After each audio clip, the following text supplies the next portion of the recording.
at each level, there is a God who controls it, not controls, but who rules and helps beings in their domain. After astral, we have this causal level, meaning cause and effect. And there are the Akashic records in there, so you can check out everybody's lives from birth to death, and even the future. Whenever it happens, they record it there. Now, we have another one above that causal level. That's called Brahma. So he is the Lord of his third level realm, but he's also the higher Lord of the whole three levels, the astral, the causal, and the Brahma level. And he is, very powerful, of course. Within these three levels, people are happier, more powerful than the level that we are in right now, meaning the earth level. And above, whenever you reach one of these levels, you will believe this is all there is. There's nothing more that can be better. In fact, even people who live in this world believe that there's nothing's better than the earth, so they fight with each other to get more position, more richness, a more comfortable life, more fame, because they do not know there are other levels that are much better than this world's level. But from this earth to the third level, not many people could even reach the third level. But if they reach there, they say, oh, this is God. This is the highest heaven. It's God Almighty. And above, they didn't know there were higher levels than even this Brahma level. That's why many Hindu people worship Brahma and became Brahmins, meaning the believers of Brahma, and they worship Brahma. Because at that time, maybe the teacher, the guru who has taught people in the beginning, because in old times you don't always meet a lot of masters or any master at all. So whoever has it, and because of PR, public relations, they changed. They all followed this master who reached Brahma level and become Brahmins. Thus it became very popular at that time and then continue on until now.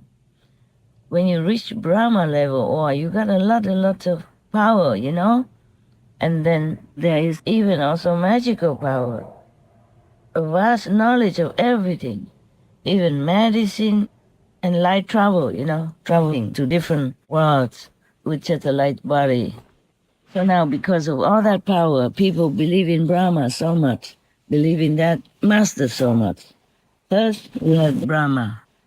Altogether, in general, later they call it Hinduism, and they call God Brahma. But they don't know from this world to the Brahma level, however great it is a destructible region. So that means any region in between, all the way up to Brahma, is not forever. It's made from the material for a temporary period. But temporary means forever also. Long aeons and aeons of time. That's why we are still here, fighting with each other for fame and profit. But lucky already for some people who even know about Brahma or even the causal world, because in each of these regions there is a God to take care. So when they know there's that God who blesses them, helps them, they worship that God.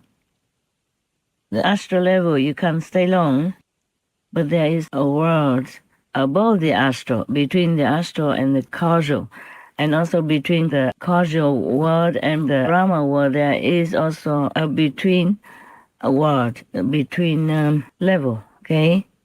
And some masters cannot take disciples all the way up to their own, whatever the highest realization they got. So they create some kind of heaven in between, like above the astral, above the causal, and above the Brahma level. Just like I have created some domain for different people, even for the demons who turn gentle and good and want to practice and know God, to exchange, Instead of being demons and harming people on earth, they exchange and go into such a domain, where they're safe, they have everything they need. And if they wish, they can continue to practice. But some cannot go higher because of their status, like they don't have a human soul. Then the master also cannot take them higher up, but builds a place for them to stay peacefully, happily. These specially built by enlightened masters between the worlds, between the levels, they are permanent. They are not physical anyway, and they are permanent. The permanent within impermanent is kind of abstract and maybe not easy to understand, but I'm just explaining to you so that you know why some God titles are different, apart from having different terminology because of different languages. There are some masters who reach only certain levels, and so the gods there, we give them their names, their titles like that. But that doesn't mean that it's God Almighty. Nevertheless, if they're good and kind and fine and virtuous and obey the universal law, worship God, then they will be okay also. And maybe one day they will meet a truly great enlightened master, then they will also be taking them up further and further. Yeah? Because the real great master teaches everywhere, wherever requested, he or she will come and teach them. So I don't think that the master, after enlightenment, goes back to the father's home and does nothing. It's not like that. But it doesn't matter. The master is not all that busy because he or she can make an extra body to do different jobs, even extra physical bodies to do a lot of jobs. And that extra body could be anything, could be a president, could be a prime minister, could be a minister, could be a king or queen even, yes? Because the master cannot do so many things physically. Or in the astral body, the real master can also have a body there. But the enlightened great self, after nirvana, after returning, doesn't have to be just one body, okay? It can manifest in different bodies to teach people on different levels. That is the privilege only for the greatest enlightened master, completely enlightened master, or the Son of God. Not every master has this ability, but many masters return to their home, like the fifth level. Above the third level, there is another level. And between the third and the fourth level, some masters also created some worlds there for the special, the faithful, or to help someone who believes in them and needs them to liberate them, but didn't see them, couldn't learn with them personally, but if they believe in them, they will also take them there. Yeah. These levels are real, permanent, not like the levels that already exist, or the physical like this one. Some religions, like Jainism, they don't mention God, or maybe they don't mention God a lot, because they're already one with God. As Jesus said, I and my Father are one. No one comes to the Father except through me.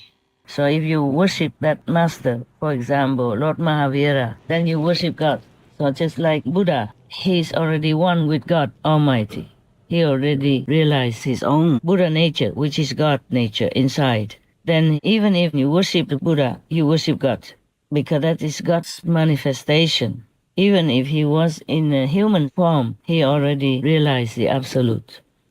Oh, we can talk forever, but I hope this is basic enough to satisfy you about there's God or no God. Now, most people, when they have a great enlightened master, they worship them as God also. They call them God. Mostly, they call him master also, but they also call him my God, because they liken master to God, because the master has all the merciful quality of God.